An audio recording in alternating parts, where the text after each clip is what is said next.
At ito na nga pala ang exciting moment, yung nasa loob ka na ng eroplano at naka-order ka na at nakakain ka na, maya-maya matutulog na. Hi! Buhay Japan! Ayan na nga pala, nakita ko na nga pala ang gate na pupuntahan ko, gate number 92. So excited dahil konting oras na lang sasakay na kami at makakarating na kami ng Pilipinas. Ipeplex ko nga pala ang sapatos kong bago. Ito nga pala ang dahilan kung bakit hindi ako makalakad ng maayos kanina.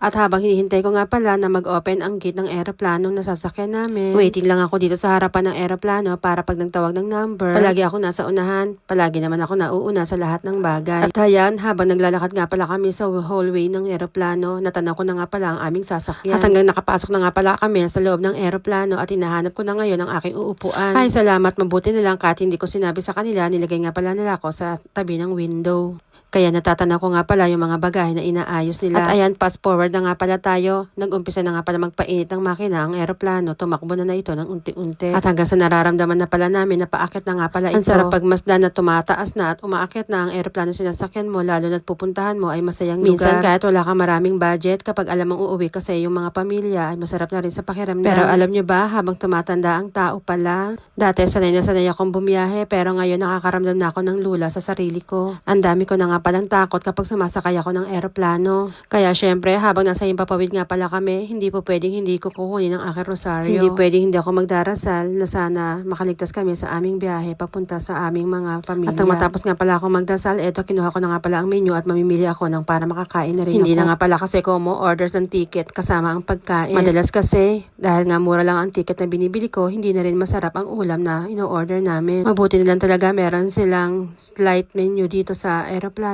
kaya kahit ano na lang ang makain namin. Instant champurrado at mamon nga pala ang in-order ko. First time ko nga palang kakainin ang instant champurrado pero medyo hindi ko nagustuhan ng lasa. Pero ganun pa man dahil sa sobrang lamig nga pala ng oras na yan, pinilit ko nga palang ubusin champurrado para mainitan ang aking sikmura. At syempre pagkakain, ano pa nga ba ang dapat nating gawin? Fast forward tayo, nakatulog nga pala ako ng 2 oras at paggising ko, eto malapit na raw kaming bumaba.